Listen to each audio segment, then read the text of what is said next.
Toxic 2-3 ദിവസം മുമ്പ് നമ്മളെ യശ് നായകനായി ഗീതു മോഹൻദാസ് സംവിധാനം ചെയ്യുന്ന ടോക്സിക് എന്ന സിനിമയുടെ ട്രെയിലർ പുറത്തു വന്നിട്ടുണ്ടായിരുന്നു.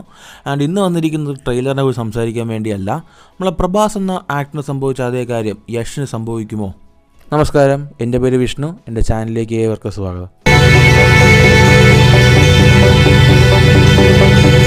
ഫസ്റ്റ് ഓഫ് ഓൾ ടോക്സിക്കിൻ്റെ ട്രെയിലറിലേക്ക് പോവുകയാണെങ്കിൽ, ടോക്സിക്കിൻ്റെ ട്രെയിലറിന് മുമ്പ് തന്നെ എൻ്റെ ഒരു ഇൻട്രൊഡ്യൂസിങ് റയാൻ എന്ന് പറഞ്ഞിട്ട് കഥാപാത്രത്തിൻ്റെ ഒരു ഇൻട്രഡക്ഷൻ്റെ പേരിൽ ഒരു വീഡിയോ ഗ്ലിംസ് വിട്ടിട്ടുണ്ടായിരുന്നു. ആൻഡ് അതിനുശേഷം നമ്മളെ യഷും നമ്മളെ ഗീതു മോഹൻദാസ് എല്ലാവരും ഒരുമിച്ച് അങ്ങ് എയറിൽ പോയായിരുന്നു.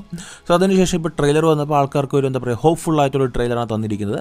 പക്ഷേ ഐ ഹാവ് മൈ ഓൺ എനിക്ക് എൻ്റെതായ പ്രശ്നങ്ങൾ ഈ ട്രെയിലർ ഉണ്ടായിരുന്നു. അതിന് മെയിൻ കാരണം നോക്കുകയാണെങ്കിൽ, ഈ ഒരു ടോക്സിക് എന്ന സിനിമ നടക്കുന്ന കാര്യം അറിയാത്ത ഒരാളടുത്ത് ഈ ട്രെയിലർ കൊണ്ട് കാണിച്ചാൽ അവൻ ചോദിക്കും KGF 3 ഷൂട്ടിംഗ് കഴിഞ്ഞോ എന്ന് ചോദിക്കും. കാരണം ആ ഒരു KGFൻ്റെ അതേ മോഡുലേഷൻസും ആ ഒരു ലുക്കും എല്ലാം നമുക്കിതിൽ കാണാൻ കഴിയും. ഈവൻ പുള്ളിയുടെ ഡയലോഗ് ഡെലിവറിയിൽ പോലും നമുക്ക് റോക്കി ബായെ കാണാൻ കഴിയുന്നുണ്ട്. സോ ട്രെയിലറിൽ ഇൻട്രസ്റ്റിംഗ് ഫാക്ടറായിട്ട് എനിക്ക് തോന്നിയത് യഷിൻ്റെ ഒരു ക്ലീൻ ഷേവ്ഡ് ആയിട്ടുള്ള ഒരു ലുക്ക് ട്രെയിലറിൽ അവസാനം നമുക്ക് കാണാൻ കഴിയുന്നുണ്ട്.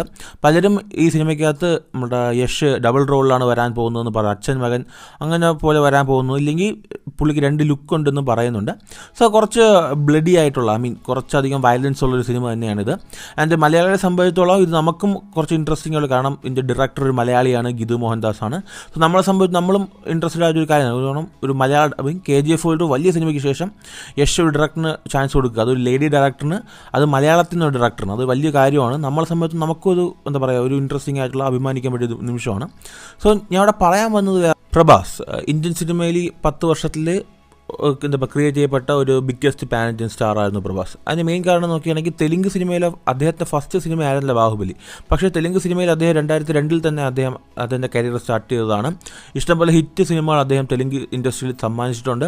ഒരു റിബൽ സ്റ്റാർ അല്ലെങ്കിൽ ഡാർലിംഗ് എന്ന പേരിലൊക്കെ അദ്ദേഹം തെലുങ്ക് ഇൻഡസ്ട്രിയിലും അവിടെയുള്ള ഫാൻ ബേസിലും അദ്ദേഹം അറിയപ്പെട്ടിരുന്നു. പക്ഷേ മലയാളിയെ സംബന്ധിച്ചോളം അദ്ദേഹം അത്രയും വിസിബിളായിട്ടൊരു ആക്ടർ ആയിരുന്നില്ല. എനിക്കറിയില്ല, എനിക്ക് തോന്നുന്നു ഒരു 80-90% മലയാളികൾക്ക് അറിയാത്തൊരു നടനായിരുന്നു പ്രഭാസ് ബാഹുബലിക്ക് മുമ്പ് വരെ.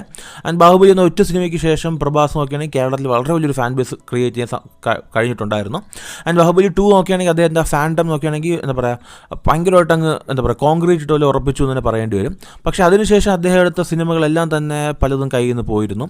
ആൻഡ് ഈവൻ അദ്ദേഹത്തിൻ്റെ പല സിനിമകളുടെ ബഡ്ജറ്റ് തന്നെ 300 കോടിയാണ് സ്റ്റാർട്ട് ചെയ്യുന്നത്. ആൻഡ് പല സിനിമകളും ബോക്സ് ഓഫീസിൽ നിന്ന് അത്രയും കളക്ട് ചെയ്യാതെ തന്നെ പോകുന്നുണ്ട്. ഓഫ്കോഴ്സ് വലിയൊരു ഫസ്റ്റ് ഡേ കളക്ഷൻസൊക്കെ അദ്ദേഹത്തിന് പുൾ ഓഫ് ചെയ്യാൻ കഴിയുന്നുണ്ടെങ്കിലും മിക്ക സിനിമകളും നോക്കുകയാണെങ്കിൽ ബോക്സ് ഓഫീസിൽ ഫെയിലിയർ ആയിരുന്നു. ആൻഡ് ബേസിക്കലി അത് അദ്ദേഹത്തിൻ്റെ സ്റ്റോറി സെലക്ഷൻ്റെയും കൂടെ കാരണം തന്നെയാണ്. അദ്ദേഹത്തിൻ്റെ ആ ഒരു ഫാൻ ബേസ് അല്ലെങ്കിൽ അദ്ദേഹത്തിൻ്റെ ആ ഒരു പോപ്പുലാരിറ്റിയെ മണി ചെയ്യുക എന്നുള്ള ലക്ഷ്യത്തോടെയാണ് മിക്ക സിനിമകൾ വന്നിട്ടുണ്ടായിരുന്നത്. അതിൽ കുറച്ചെങ്കിലും ഭേദം, അല്ലെങ്കിൽ ആ ഒരു എക്സ്പെക്റ്റേഷനെ കുറച്ചെങ്കിലും ഫുൾഫിൽ ചെയ്ത 2 സിനിമകൾ നോക്കുകയാണെങ്കിൽ, ഒന്ന് സലാറും പിന്നൊന്ന് നമ്മളുടെ കൽക്കിയുമായിരുന്നു. ആൻഡ് ഓഫ്കോഴ്സ് ആ 2 പടങ്ങളും ഹിറ്റും ആയിരുന്നു. ആൻഡ് കൽക്കിയിലേക്ക് ഫസ്റ്റ് ഹാഫ് കുറച്ച് ശോകമാണ് കണ്ടുകൊണ്ടിരിക്കാനായിട്ട്. പക്ഷേ എങ്കിൽ പോലും ഈ 2 സിനിമകളാണ് അദ്ദേഹത്തിൻ്റെ ആ ഒരു ഫാൻഡത്തിനെ കറക്റ്റായിട്ട് യൂസ് ചെയ്തത്. പിന്നെ വന്ന രാധേശ്യാം ആയിക്കോട്ടെ, സാഹോ ആയിക്കോട്ടെ, പിന്നെ ഈ ആദിപുരുഷ ആയിക്കോട്ടെ, ഇപ്പോൾ ഈ ഇടയ്ക്ക് വന്ന രാജാ സാബ്, ആ പടമൊക്കെ തിയേറ്ററിൽ നിന്ന് കണ്ട ആൾ മെൻ്റൽ ഹോസ്പിറ്റലിൽ ആയില്ലെങ്കിൽ അത്ഭുതമുള്ളൂ. അങ്ങനെ ഒരു പടം, ആ പടം ഒന്ന് റോസ്റ്റ് ചെയ്യേണ്ട ആവശ്യമില്ല, കാരണം ആ പടത്തിന് പലരും റോസ്റ്റ് ചെയ്ത് കൊന്ന് കുഴിച്ചു മൂടിയൊരു സിനിമയാണ്. സോ അതിനെക്കുറിച്ച് നമ്മൾ സംസാരിക്കേണ്ട ആവശ്യമില്ല.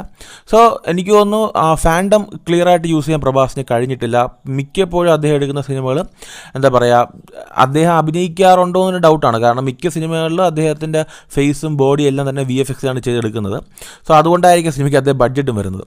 സോ ഞാൻ പറയാൻ വന്നൊരു കാര്യം, അദ്ദേഹം തെലുങ്ക് സിനിമയിൽ ഓൾറെഡി ഭയങ്കര പോപ്പുലറായിട്ടൊരു ആക്ടറായിരുന്നു. പക്ഷേ ബാഹുബലിക്ക് ശേഷമാണ് അദ്ദേഹം ഒരു പാൻ ഇന്ത്യൻ ആക്ടറായിട്ട്, അല്ലെങ്കിൽ മലയാളിയെ സംബന്ധിച്ചുള്ള അതൊരു ഫേമസ് ആക്ടറായിട്ട് മാറുന്നത്. സോ ഇവിടെ നമ്മൾ യഷിനെ എടുക്കുകയാണെങ്കിൽ, യഷിൻ്റെ ഫസ്റ്റ് സിനിമയല്ല KGF. യഷ് ഏകദേശം 20ഓളം സിനിമകൾ കന്നഡ ഫിലിം ഇൻഡസ്ട്രിയിൽ ചെയ്തൊരു ആക്ടറാണ്. റോക്കിംഗ് സ്റ്റാർ എന്നൊരു പേര് അദ്ദേഹത്തിനോട് ഉണ്ട്. വളരെ വലിയ ഫാൻ ബേസും അദ്ദേഹത്തിനോട് ഉണ്ടായിരുന്നു. സോ ഏകദേശം 20ഓളം സിനിമകൾ ചെയ്തിട്ടാണ് അദ്ദേഹം KGF വരുന്നത്. ആൻഡ് KGF സംബന്ധിച്ചോളം ആ ഒറ്റ പടം കൊണ്ട് അദ്ദേഹം നോക്കുകയാണെങ്കിൽ പിന്നെ വലിയൊരു ഫാൻ ബേസ് അദ്ദേഹം ക്രിയേറ്റ് ചെയ്യാൻ കഴിഞ്ഞു.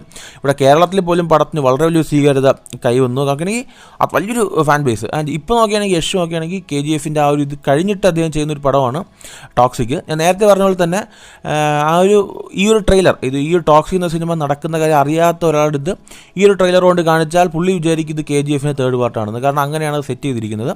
ഞാൻ ട്രെയിലറിനല്ല ഇവിടെ കുറ്റം പറയുന്നത്. സോ യഷിൻ്റെ ഇനിയുള്ള സിനിമകൾ എടുത്തു നോക്കിയാൽ അദ്ദേഹം ഇനി രാമായണം സിനിമയ്ക്കകത്ത് നമ്മളെ രാവണനായിട്ട് വേഷമിടുന്നുണ്ട്.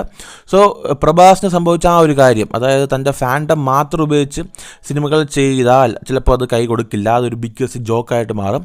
സോ നിങ്ങളുടെ അഭിപ്രായം എന്താണ്? പ്രഭാസ് പോയ അതേ ലൈനിലേക്ക് യഷ് പോകുമോ, ഇല്ലെങ്കിൽ നല്ല സിനിമകൾ സമ്മാനിക്കാൻ അദ്ദേഹം നല്ല സ്ക്രിപ്റ്റുകൾ തിരഞ്ഞെടുക്കുമോ എന്നുള്ള കാര്യം തീർച്ചയായിട്ടും താഴെ കമൻറ്റ് ചെയ്യുക. ഇത് ഞാൻ ഈ വീഡിയോ ചെയ്തത് എൻ്റെ പെർസ്പെക്റ്റീവിൽ നിന്നാണ്. സോ എൻ്റെ അഭിപ്രായമാണ് ഞാൻ അവിടെ പറയുന്നത്. നിങ്ങൾക്കിത് ഇങ്ങനെയല്ല ഇങ്ങനെയാണ് തോന്നുമെങ്കിൽ തീർച്ചയായും താഴെ കമൻറ്റ് ബോക്സിൽ രേഖപ്പെടുത്താം. ഇങ്ങനെ ഈ ഒരു കാര്യത്തെ ഡിസ്കസ് ചെയ്യാൻ ആഗ്രഹിക്കുന്ന നിങ്ങളുടെ കൂട്ടുകാർക്കുണ്ടെങ്കിൽ അവർക്കും ഇത് അയച്ചു കൊടുക്കുക. ചാനൽ പറ്റുമെങ്കിൽ സബ്സ്ക്രൈബ് ചെയ്യുക. ഈ വീഡിയോ ഇഷ്ടപ്പെടുമെങ്കിൽ ലൈക്ക് ചെയ്യാനും മറക്കരുത്. ആൻഡ് മറ്റൊരു ദിവസം മറ്റൊരു കാണാം. അതുവരേക്കും ബൈ.